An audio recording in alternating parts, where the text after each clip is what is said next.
tonight we have a gem for you. This is one of the very hard to find multi-tools.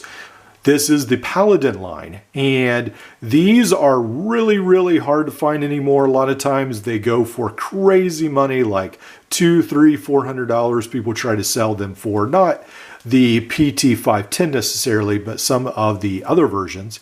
And these are becoming very rare treasures. I was able to get this, and I am glad I was able to snag this up. Now, this has a very unique tool inside. We'll get to that in a little bit, but I want to talk about the geometry, I guess you could say, of this tool. First of all, we notice that this has some beautiful plier action, and perhaps I'm a little biased, but I think this is some of the best plier action of any multi-tool, even Leatherman Free Series. I just think SOG has got them beat with this compound leverage system if it's done right.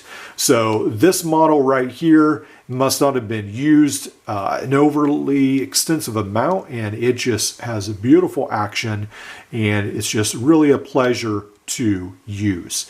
Now, you will notice also that they have covered these gears. Sometimes that can be an issue, especially in the pocket, if you have these gears. Now, I modified this one. I added a pair of scissors and I wasn't supposed to, and so it does block the pliers sometimes. So that was my bad on that one, but I like having an extra pair of scissors on my pocket power plier, which I believe this is based on. If you look, these are essentially the same tool with some differences. So you can see right here, they've added these guards, so to speak, and this pocket power plier does not have them. So that is something that the 510 did upgrade rather. And then on this one, you also notice that the plier heads are different.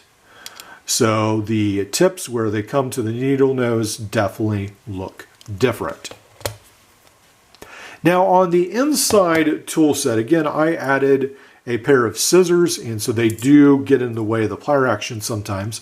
But what the pocket power plier has is the Phillips and the flat edge screwdriver.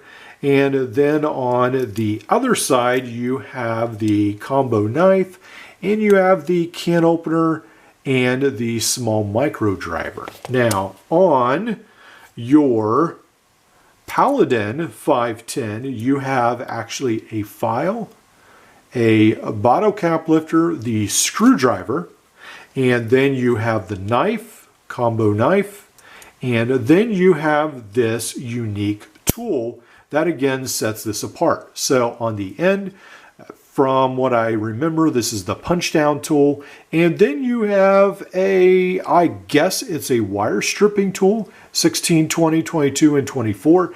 And if you use it just exactly right, it works. But I have to say, it's probably one of the more not so good wire stripping tools I've seen on a multi-tool. So not a huge fan of that, but it is neat to see multi-tools trying to help the electrician field. Even if they don't succeed, at least they're trying, and we don't see many electrician tools around anymore.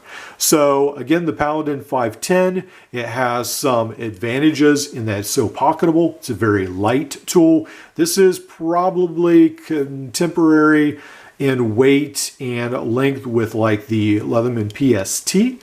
So think of it about that size, and it is very pocketable. So on my pocket power plier, I actually mounted a pocket clip, and I have enjoyed carrying this around, even though, again, because I added the scissors, the pliers do not function quite as well. And then the pocket clip does affect, you can't tighten it down quite as much on the pliers. Now, the other multi-tool that I've just recently had sent to the channel was this Toolzall. And this was made by Bear & Sons, and I have really enjoyed having this in my collection. And I will say this is one of the best electrician multi-tools I've found to date. So keep that in mind. This is becoming another rare item to find these days because it's no longer made. Hope you've enjoyed this video. A little different tool, but it is quite a little gem. Even though this tool doesn't work very well, the rest of the tool set is fantastic, and I'm really glad to add this to my collection. All right, I'll see you in the next video.